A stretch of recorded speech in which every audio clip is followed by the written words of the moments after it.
दोस्तों, इंग्लैंड वालों ने सोचा नहीं था कि जिस सीरीज के बारे में ये भविष्यवाणी की जा रही थी, इंग्लैंड के क्रिकेट दिग्गज, इंग्लैंड की मीडिया एक तरफा बता रहे थे इंग्लैंड के हक में। ग्रीम स्वान जैसे क्रिकेट दिग्गज कह रहे थे 4-1 से इंग्लैंड जीतने वाला है। इंग्लैंड की गेंदबाजी भारी पड़ेगी टीम इंडिया के बल्लेबाजों पर। विराट रोहित टीम में नहीं है तो ये युवा बल्लेबाजी कुछ खास नहीं कर पाएगी इंग्लैंड में।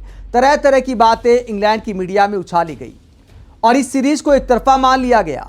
ग्रीम स्वान ने तो यहां तक भी कह दिया था कि ऑस्ट्रेलिया के खिलाफ जो एशेज सीरीज है उसके लिए वार्म अप मैच है इंडिया के खिलाफ सीरीज वाले। लेकिन पहले दिन ही टीम इंडिया ने औकात दिखा दी है इंग्लैंड की गेंदबाजी को। हैसियत बताती है कि एंडरसन और ब्रॉड के बिना, जोफ्रा आर्चर, मार्क वुड के बिना इंग्लैंड की गेंदबाजी कितनी कमजोर है। और अब इस मैच में दो ही चांस बनते हैं, या तो टीम इंडिया जीत सकती है या मैच ड्रॉ करा सकती है इंग्लैंड की टीम।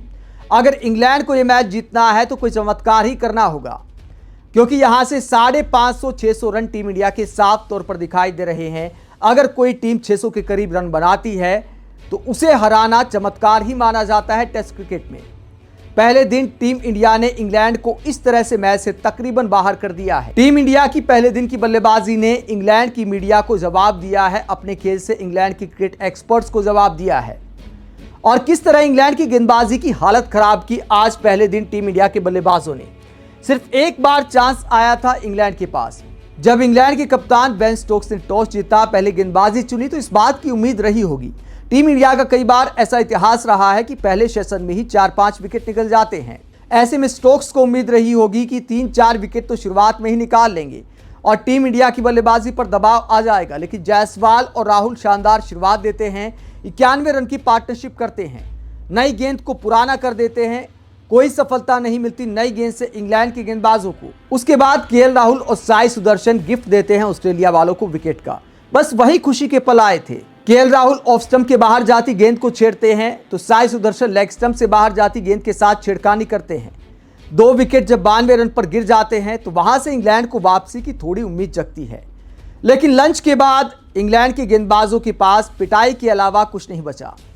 जबरदस्त धुनाई की गिल ने और जायसवाल ने दूसरे सेशन में 4.5 की रन रेट के साथ रन बनाए। जो इंग्लैंड की मीडिया वाले बेसबॉल क्रिकेट की बात कर रहे थे, दूसरे सेशन में उसके दर्शन करा दिए टीम इंडिया के बल्लेबाजों ने। जैज बॉल देखने को मिला। जायसवाल ने पहली 50 बनाई थी 96 गेंद में, अगली 50 बना दी 48 गेंद में, तो जैज बॉल के दर्शन करा दिए। गिल तो शुरुआत से ही आक्रामक खेल रहे थे। शतक बनाकर जायसवाल तो आउट हो जाते हैं, लेकिन पंत और गिल फिर भी पिटाई जारी रखते हैं। गिल कप्तानी के पहले मैच में ही शतक लगा देते हैं। सेना कंट्रीज में पहला शतक था गिल का। और पहले दिन क्या हाल होता है इंग्लैंड के गेंदबाजों का, आप जरा आंकड़े देखिए। जो लोग बेसबॉल की बात करते हैं, इंग्लैंड के गेंदबाजों की किस तरह पिटाई हुई है पहले दिन। 85 ओवर का खेल हो पाया, 5 ओवर बाकी रह गए स्लो ओवर रेट की वजह से। तो इंग्लैंड के गेंदबाज गनीमत मना रहे होंगे। 5 ओवर और होते तो शायद 20-25 रन और बन जाते। 400 के करीब स्कोर आज ही चला जाता। फिलहाल 359 रन पर 3 विकेट हैं टीम इंडिया के और यहां से 550 से 600 रन साफ साफ दिखाई दे रहे हैं। जिस तरह टीम इंडिया के बल्लेबाज बैटिंग कर रहे हैं और जिस तरह पिच के हालात नजर आ रहे हैं। इंग्लैंड के सबसे एक्सपीरियंस वाले गेंदबाज क्रिस वोक्स के आंकड़े आप देखिए। 19 ओवर 89 रन, 4.7 की इकॉनमी। ब्राइडन का 16 ओवर 70 रन, 1 विकेट इन्हें मिला। केएल राहुल का जो विकेट गिफ्ट किया राहुल ने, 4.4 की इकॉनमी इनकी भी दिखाई देती है। जोश टंग 16 ओवर 75 रन, 4.7 की इकॉनमी से इन्होंने भी रन लुटाए। यानी इंग्लैंड के जो प्रीमियर 3 तेज गेंदबाज हैं उनकी इकॉनमी 4.5 या इससे ऊपर रही। तो टीम इंडिया ने भी बेसबॉल का जवाब उसी अंदाज में दिया है। इंग्लैंड के तेज गेंदबाजी आक्रमण की धज्जियां उड़ाई हैं टीम इंडिया के बल्लेबाजों ने। और इंग्लैंड की गेंदबाजी की हालत कैसी है, आप इस बात से अनुमान लगा सकते हैं कि जो बॉलिंग ऑलराउंडर है वो ही सबसे बेस्ट गेंदबाज साबित हुए, यानी कप्तान बेन स्टोक्स, जिन्हें स्टेपनी के तौर पर कई बार इस्तेमाल किया जाता है। हालांकि अच्छे गेंदबाज हैं, मैं उनका कोई अपमान नहीं कर रहा, लेकिन जो प्रीमियर 3 तेज गेंदबाज है इंग्लैंड के, वो कोई छाप नहीं छोड़ पाए। बेन स्टोक्स को पहली बार लंच से पहले शायद इतने ओवर गेंदबाजी करनी पड़ी। बेन स्टोक्स ने 13 ओवर गेंदबाजी की, 43 रन दिए और 2 विकेट लिए। 3 में से 2 विकेट बेन स्टोक्स को मिले। शोएब बशीर की ज़्यादा पिटाई तो नहीं हुई, 21 ओवर में 66 रन दिए, लेकिन कोई वो ना तो टर्न हासिल कर पाए, ना किसी भी गेंद पर ऐसा लगा कि शोएब बशीर भारतीय टीम के बल्लेबाजों को आउट कर सकते हैं। स्पिन गेंदबाजों के लिए फिलहाल वैसे भी पिच में कोई मदद दिखाई नहीं दे रही, लेकिन टीम इंडिया के लिए अच्छी बात यह है कि इंग्लैंड को इस पिच पर चौथी पारी खेलनी है। हेडिंग्ले के मैदान पर जो पिच फिलहाल बैटिंग के लिए अच्छी नजर आ रही है, चौथी पारी आते आते स्पिन गेंदबाजों को भी बदल मिल सकती है और वहां पर रविंद्र जडेजा कारगर साबित हो सकते हैं।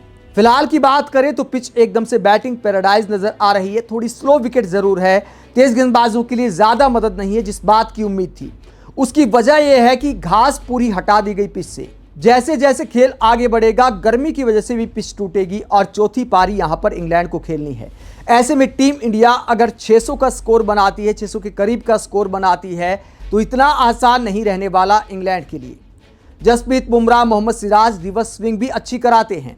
भले अभी रिवर्स स्विंग इस पिच पर नहीं मिल रही, लेकिन 2 दिन बाद मुझे लगता है कि रिवर्स स्विंग भी मिल सकती है। तो इंग्लैंड पर दबाव आ गया है अपनी हार बचाने का।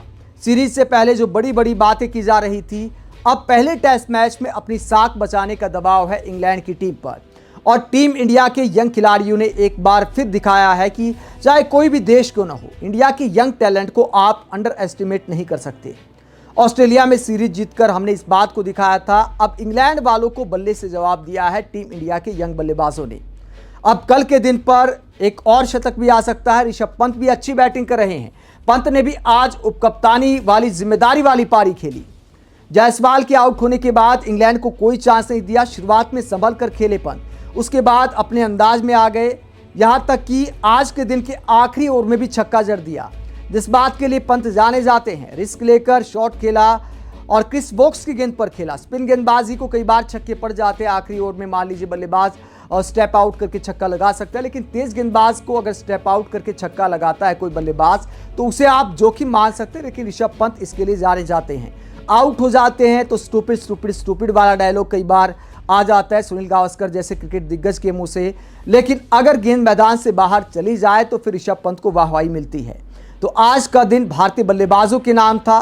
कल ऋषभ पंत की सेंचुरी भी आ सकती है और शुभमन गिल डबल सेंचुरी भी लगा सकते हैं अगर इसी अंदाज में बल्लेबाजी करते रहे।